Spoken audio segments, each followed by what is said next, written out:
Definisi harta pusaka. Harta tak alih merujuk kepada tanah, rumah dan kepentingan atas tanah yang ditinggalkan oleh si mati. Harta alih pula termasuk kenderaan, wang simpanan, saham, senjata api dan lain-lain aset. Harta pusaka juga boleh menjadi kombinasi antara harta tak alih dan harta alih. Harta pusaka kecil merujuk kepada harta peninggalan si mati yang tidak meninggalkan wasiat jika si mati bukan Islam. Jumlah nilaian keseluruhan harta si mati hendaklah tidak melebihi 5 juta ringgit secara total pada tarikh permohonan dibuat. Siapa yang boleh memohon? Waris si mati boleh atau duda, anak lelaki atau anak perempuan, ibu atau bapa, adik-beradik dan sebagainya yang merupakan pewaris kepada harta pusaka si mati. Pemiutang atau pengkawin, pembeli di bawah suatu penjanjian jual beli yang sah, pemegang gadaian, pemegang serah hak atau pemegang pajakan tanah si mati, pemegang amanah, ketua pengarah solvensi, amanah raya, bahan dan sebagainya, kerajaan persekutuan, kerajaan negeri dan majlis agama Islam atau Baitul Mal yang mempunyai kepentingan masing-masing dalam harta pusaka si mati, dan juga pihak-pihak berkepentingan yang mempunyai kepentingan kepada harta pusaka si mati yang mempunyai asas yang kukuh. Cara permohonan pembahagian harta pusaka. Permohonan menggunakan borang A atau borang P dibuat secara dalam talian melalui laman sesawang myland.gov.my.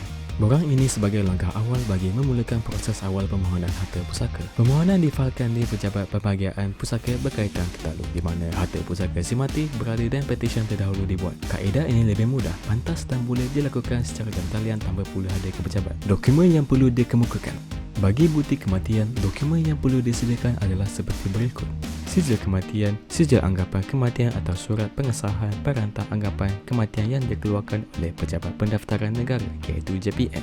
Surat pengesahan daripada JPN bagi kes kematian luar negara yang melibatkan warga negara Malaysia. Akhir sekali, sijil kematian luar negara yang telah siap diterjemahkan. Bagi bukti pemilikan harta, dokumen yang perlu dikemukakan adalah salinan hak milik yang diakui sah oleh pejabat tanah, perakuan carian rasmi, perjanjian jual beli bagi bangunan ataupun rumah yang belum ada hak milik berasingan, salinan dokumen harta alih seperti salinan sijil saham, salinan buku akaun simpanan, salinan hak milik kenderaan dan sebagainya, dan juga salinan bil atau resit cukai pintu atau cukai tanah. Seterusnya, bagi bukti pertalian waris si mati tertakluk kepada keadaan, dokumen yang perlu dikemukakan adalah salinan kad pengenalan, sijil kelahiran, salinan sijil pendaftaran anak angkat atau perintah pengangkatan yang dikeluarkan oleh mahkamah.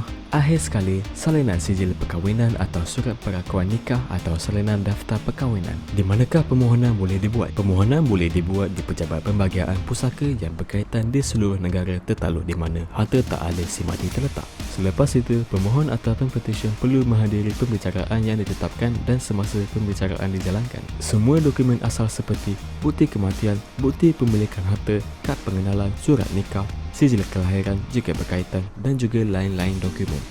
Menghadiri perbicaraan. Semasa perbicaraan harta pusaka si mati dijalankan, semua keterangannya diberikan akan direkodkan secara bersumpah. Bagi waris yang tidak dapat hadir, mereka perlu mengemukakan borang persetujuan iaitu borang DDA yang lengkap sebagaimana yang diarahkan oleh hakim bicara mengikut tempoh masa yang ditetapkan. Mengapa permohonan perlu disegerakan? Ia adalah untuk mengelakkan daripada termakan hak orang lain atau anak yatim piatu, mengelakkan bilangan waris yang ramai kerana kematian berlapis, mengelakkan harta si mati beku atau terbiar tidak urus, memudahkan proses pembahagian pusaka, membolehkan harta pusaka dimanfaatkan dengan segera bagi faedah semua waris, mengelakkan berlakunya tanah terbiar dan juga mengelakkan wang simpanan si mati dalam mana-mana institusi kewangan atau koperasi, saham-saham dan sebagainya dipindahkan kepada wang tak dituntut. Sebarang pertanyaan dan persoalan boleh dihubungi Pusat Pertanyaan Pusaka Call Center di talian 0388712999.